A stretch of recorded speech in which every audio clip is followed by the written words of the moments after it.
پەیام وەک مینبەرێک بۆ گەیاندنی دەنگ و ڕەنگی سەرجەم چین و توێژەکانی کۆمەڵگا 17 ساڵە لە نێو ڕاگەیاندنی کوردیدا خزمەت دەکات. دۆزی ئەنفال و شەهیدان یەکێکە لەو سێکتەرانی پەیام هەمیشە هاوخەم و هاوسۆز و وێزگەی گەیەنەری داواکاری و خەمی کەسوکاریان بووە.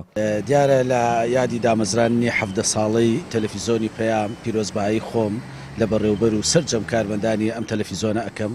دیارە تەلەڤیزۆنی پەیامی کەکە لەو تەلەڤیزۆنانەی کە هەمیشە پەیامی ڕاستی و ڕازگۆیی گەیاندووە و لە هەموو بۆ نیشتیمانی و دەتوایەکانە ڕۆڵ و کاریگەری خۆی هەبووە و بە تایبەت لە یاد و لە مناسبەکانی تایبەت بە پرسی شەهیدان و ئەنفالکراوان هەمیشە گەیەنێر بووە، گەیەنێری داوا و داواکە خوازی کەسوکاری شەهیدان بووە و گەیەنێری هەموو ئەو ڕێنمایانەی وەزارەتی کاروباری شەهیدان و ئەنفالکراوان بووە بۆ کەسوکاری شەهیدان و ئەنفالکراوان.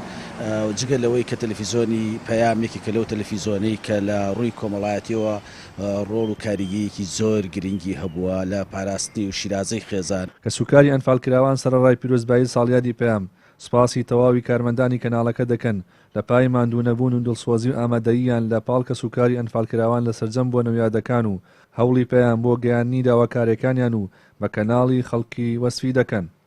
ساڵیادی پەیام تەبعەن زۆر خۆشە لە دڵی ئێمە، بە تایبەتی ئێمەی جەماوەر کەناڵی پەیاممان زۆر خۆشە چونکە کەناڵێکی جەماوەریە، بە تایبەتی دەنگی هەموو جەماوەری گەیاندووە بە هەموو لایەنەکان و ئەو داواکاریانش کە ئێمە داوامان کردووە هەر بە هەمان شێوە بڵاوی کردوتەوە لە خۆپیشاندانەکانیشە تەنانەت لە پێشەوە بووە، هەروەها لە پرۆژەکانە، هەروەها لە ئەو پرۆژانەی کە داواکاری خەڵک بووە هەر بە هەمان شێوە لەگەڵمانە بووە لە لایەنی سیاسی، لە لایەنی ئابووری، لە لایەنی وەرزش، لایەنی ئاینی، لایەنی مناڵان، هەر هەمویان گرنگی پێداوە بە تەنگ خەم و پەژارە و گرفتەکانی خەڵکی کوردستانەوە بووە.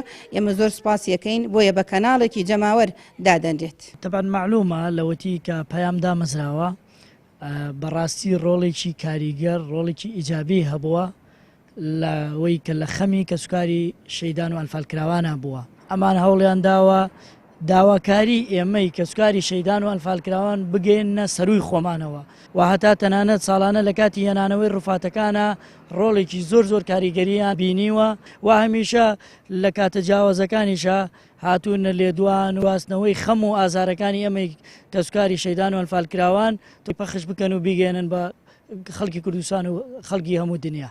چالاکێکی مەدەنی کە خۆی باوکی ئەنفالە دەڵێ پەیام هەڵقوڵاوی نێو کەسوکاری ئەنفالە و بەشێکی دانەمراوە لە ئێمە. پرۆسی ئەنفال یان پرۆسی جینۆسایدکردن لە بین دوو کەوانەیە، پرۆسەیەک بوو کە کاریگەری نێگەتیڤی و نەرێنی لەسەر هەموو کورد و بە تایبەتی ئەم سنوورە لە ئەنفالەکەیە.